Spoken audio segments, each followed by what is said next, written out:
नमस्कार दोस्तों, स्वागत है आपका हमारे चैनल पर। तो आज हम बात करेंगे मोतीलाल ओसवाल के 2025 के लिए दिए गए कुछ बेहतरीन स्टॉक रिकमेंडेशंस के बारे में। अगर आप भी 2025 के लिए अपना निवेश पोर्टफोलियो तैयार करना चाहते हैं तो ये वीडियो अंत तक ज़रूर देखें। तो जो मोतीलाल ओसवाल है, जो एक प्रमुख ब्रोकरेज हाउस है इंडिया का, हर साल निवेशकों को एक नज़रिया प्रदान करता है कि कौन सा स्टॉक अगले कुछ वर्षों में बेहतरीन प्रदर्शन कर सकते हैं। तो आज हम उसी की चर्चा करेंगे और देखेंगे कि कौन से स्टॉक उसके अनुसार 2025 तक शानदार रिटर्न दे सकते हैं, यानी इस साल एक साल के अंदर अच्छे रिटर्न दे सकते हैं अपने इन्वेस्टर्स को। तो सबसे पहले मोतीलाल ओसवाल ने जो 2025 के लिए कुछ प्रमुख सेक्टर्स की पहचान की है, उसमें से जो पहला सेक्टर है वो है टेक्नोलॉजी, और दूसरा जो सेक्टर वो है हेल्थ केयर, और तीसरा जो सेक्टर है वो है फाइनेंशियल सेक्टर। आइए अब हम इन सेक्टर के प्रमुख स्टॉक्स के बारे में बात करते हैं जो मोतीलाल ओसवाल ने रिकमेंड किए हैं इस साल के लिए। तो जो हमारा सबसे पहला स्टॉक है वो है आईसीआईसीआई बैंक। तो आईसीआईसीआई बैंक जो मोतीलाल ओसवाल ने पहले स्टॉक रिकमेंड किया है, उसका जो टारगेट प्राइस रखा गया है वो रखा गया है 1550, यानी स्टॉक का प्राइस जो अभी चल रहा है लगभग उससे करीब हमको 20% ऊपर रिटर्न मिलने की संभावना है। तो इस साल के लिए जो पहला स्टॉक दिया है कंपनी ने वो दिया है आईसीआईसीआई बैंक। इसका जो मेन रीज़न है इस स्टॉक को रिकमेंड करने का वो है कि किसी लोन ग्रोथ, डिजिटल बैंकिंग और इसके पोर्टफोलियो में काफ़ी ज़्यादा ग्रोथ देखने को मिल सकती है। इस वजह से स्टॉक का प्राइस भी काफ़ी ऊपर जा सकता है। तो ये कि स्टॉक हमको पहला स्टॉक रिकमेंड किया है वो है आईसीआईसीआई बैंक। अब दूसरे स्टॉक की बात करते हैं, वो है टेक्नोलॉजी सेक्टर से। जो दूसरा स्टॉक है वो है HCL टेक्नोलॉजी। उसका जो हमको टारगेट प्राइस दिया गया है मोतीलाल ओसवाल के द्वारा वो दिया गया है 2300 रुपये, जिसकी जो अभी वैल्यू चल रही है वो 1950 रुपये के करीब चल रही है। तो यहाँ से अभी स्टॉक में यहाँ से करीब 22% से 20% से 22% तक ऊपर जाने की संभावना है, क्योंकि जो डिजिटल स्पेस में HCL टेक्नोलॉजी का जो इन्वॉल्वमेंट है वो काफ़ी अच्छा हो रहा है AI के स्पेस में, और जो नए नए क्लाइंट को हायर कर रहा है क्लाउड स्पेसिंग में काफ़ी अच्छी ग्रोथ कर रही है कंपनी। इस वजह से हमें कंपनी की रेवेन्यू में और उसके प्रॉफिट में काफ़ी ज़्यादा इंक्रीज देखने को मिल सकता है। तो शेयर प्राइस में भी हमको इंक्रीज देखने को मिल सकता है। तीसरा जो स्टॉक रिकमेंड किया है वो है एल एन टी स्टॉक जो रिकमेंड किया है। वैसे आप जानते ही हैं कि इंडिया की बहुत बड़ी कंपनी है एल जो कंस्ट्रक्शन स्पेस में काम करती है। तो ये स्टॉक स्टॉक भी काफ़ी अच्छा प्रदर्शन कर सकता है इस साल। अगर आप इसको अपने पोर्टफोलियो में रखते हैं तो ये आपको काफ़ी अच्छे रिटर्न प्रदान कर सकता है। तो मोतीलाल ओसवाल ने जो इसके लिए टारगेट प्राइस सेट किया है वो किया है 4300 रुपये। तो अभी इसकी जो वैल्यू है वो 3600 3650 के करीब है, और इसका जो टारगेट प्राइस सेट किया है वो है 4300 रुपये। तो यहाँ से स्टॉक को करीब करीब 18 से 20% ऊपर जाने की संभावना बन सकती है। तो इस साल में ये इतना रिटर्न दे सकता है स्टॉक आपको। तो ये भी काफ़ी अच्छी बैट हो सकती है 2025 में, क्योंकि इंडिया का जो फोकस है काफ़ी ज़्यादा वो इंफ्रास्ट्रक्चर पे ही है।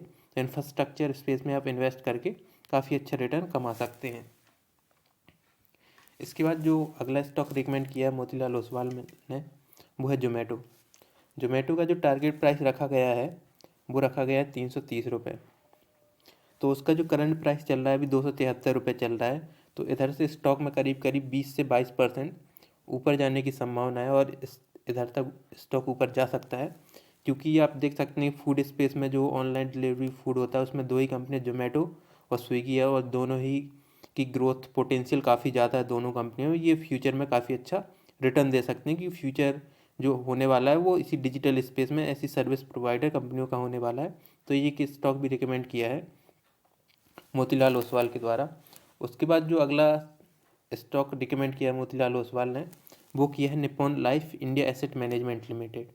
तो आप देख सकते हैं कि स्टॉक का प्राइस अभी भी हाई चल रहा है, जो 816 से 758 रुपये पे आ गया है। तो इसके लिए जो टारगेट प्राइस सेट किया है मोतीलाल ओसवाल के द्वारा वो किया गया है 900 रुपये, और जो इसका करंट प्राइस चल रहा है अभी 750 के करीब चल रहा है। तो इसमें भी 20% अपसाइड की हमको संभावना दिखती है, जो काफ़ी अच्छा हो सकता है, जो लॉन्ग टर्म के लिए होल्ड कर सकते हैं, 1 या 2 साल के लिए होल्ड कर सकते हैं इस स्टॉक में। तो इस स्टॉक में हमको काफ़ी अच्छी ग्रोथ दिखाई दे सकती है, क्योंकि जो निप्पॉन इंडिया है वो म्यूचुअल फंड और ETF में काफ़ी अच्छा ग्रोथ कर रही है। उसकी जो रेवेन्यू है उसमें काफ़ी ज़्यादा हमको ग्रोथ देखने मिल रही है। उसके बाद बात करते हैं अगले स्टॉक की जो मोतीलाल ओसवाल ने रिकमेंड किया है वो है मैनकाइंड फार्मा। तो Mankind pharma large cap space की कंपनी है जिसका जो टारगेट प्राइस सेट किया गया है वो किया है 3140 रुपये, और जो कंपनी का स्टॉक चल रहा है अभी वो 2900 रुपये के करीब चल रहा है। तो इधर से हमको इसमें काफ़ी ज़्यादा अपसाइड देखने को मिल सकता है, क्योंकि जो कंपनी का रेवेन्यू है और प्रॉफिट है वो लगातार बढ़ रहा है, और जो कंपनी अलग अलग स्पेस में भी, अलग अलग हेल्थ केयर के स्पेस में भी अपने क्लाइंट को एक्वायर कर रही है और प्रोग्रेस कर रही है। तो इस वजह से हमें इस स्टॉक में काफ़ी अच्छे रिटर्न देखने को मिल सकता है। तो ये भी अच्छा एक ऑप्शन हो सकता है फार्मा सेक्टर, क्योंकि ये कंपनी का IPO आए हुए भी इतना ज़्यादा टाइम नहीं हुआ है, और कंपनी की आप प्रोमोटर होल्डिंग भी देख सकते हैं काफ़ी ज़्यादा है। तो इस वजह से हमें स्टॉक का प्राइस काफ़ी ऊपर देखने को मिल सकता है। इसके बाद जो अगला स्टॉक रेकमेंड किया है वो किया गया है लेमन ट्री होटल्स। तो इस स्टॉक का प्राइस, जो टारगेट प्राइस रखा गया है वो रखा गया है 190 से 200 के बीच में रखा गया है। तो इस लेवल तक हमको स्टॉक जाते हुए देख सकता है, जिसमें हमको 25 से 28% तक का अपसाइड मूव दिखाई दे सकता है, जो काफ़ी अच्छा है। तो अगर आप जो हॉस्पिटलिटी सेक्टर के स्टॉक हैं उनको अगर होल्ड कर सकते हैं तो उनमें आपको काफ़ी अच्छे रिटर्न मिलने की संभावना है, क्योंकि जो कंपनी जो अपने फुटप्रिंट है वो काफ़ी अलग अलग जगह स्पेस में, जैसे होटल सेक्टर हुआ तो इसमें काफ़ी नए नए जगह अपने होटल्स को खोल रही है, और जो कंपनी की ग्रोथ है वो ग्रोथ भी काफ़ी अच्छी हो रही। तो इस स्टॉक में भी आप निवेश कर सकते हैं, क्योंकि जो हॉस्पिटलिटी सेक्टर और सर्विस सेक्टर है वो आने वाले समय में काफ़ी अच्छी ग्रोथ देगा और इन्वेस्टर को काफ़ी अच्छा रिटर्न देगा। उसके बाद बात करते हैं अगले स्टॉक की, जो है पॉलीकैब इंडिया।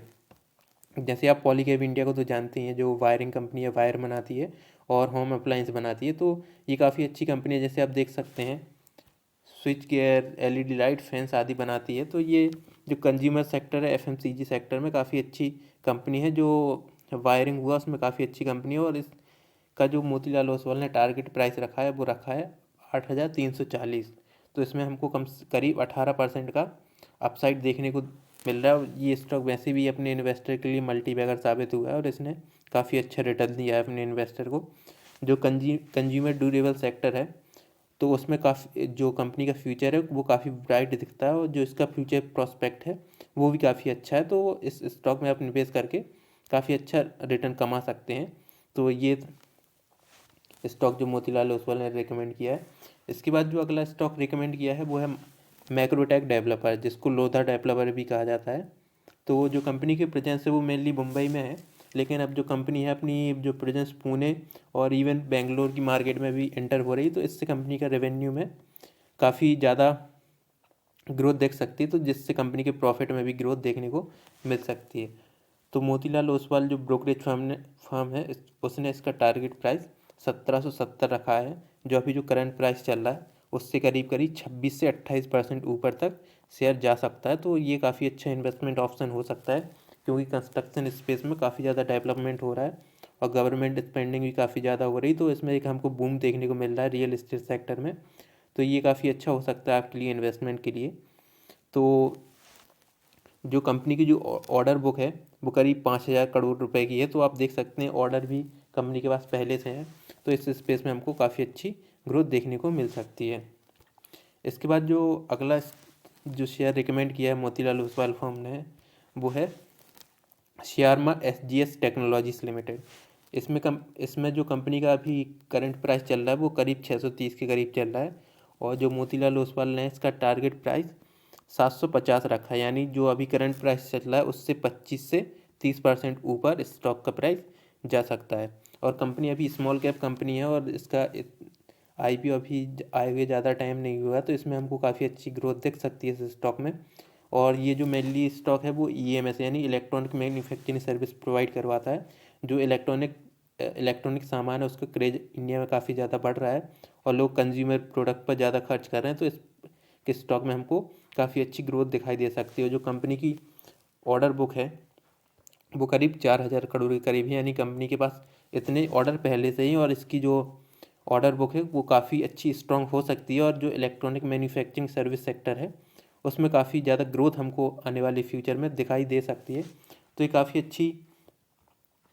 अच्छी कंपनी हो सकती है इन्वेस्टमेंट के लिए। तो ये थे जो मोतीलाल ओसवाल ने 2025 के लिए कुछ प्रमुख स्टॉक रिकमेंड किए हैं। इनमें से किसी एक स्टॉक में आप निवेश करने से कर सकते हैं और अपने रिस्क प्रोफाइल के अनुसार या अपनी सुविधा के अनुसार इसमें इन्वेस्ट कर सकते हैं और इनको लॉन्ग टर्म के लिए 1 या 1.5 साल के लिए होल्ड कर सकते हैं। तो इनमें से किसी भी स्टॉक में निवेश करने से पहले आपको अपना खुद का रिस्क असेसमेंट और अपनी फाइनेंशियल प्लानिंग बनानी चाहिए। इसके अलावा अगर आप इन कंपनियों के बारे में और ज़्यादा जानकारी चाहते हैं तो आप जो मोतीलाल ओसवाल है उसकी जो रिसर्च एनालिसिस रिपोर्ट है उसको भी आप देख सकते हैं। तो दोस्तों, अगर आपको आज का वीडियो पसंद आया हो तो इसे लाइक करें, चैनल को सब्सक्राइब करें और बेल आइकन को दबाएं ताकि आपको आने वाले हर वीडियो के नोटिफिकेशन मिलते रहें। और कमेंट में आप ज़रूर बताएं कि आप किस स्टॉक को 2025 के लिए सबसे अच्छा मानते हैं। धन्यवाद दोस्तों, अब मिलते हैं अगले वीडियो में।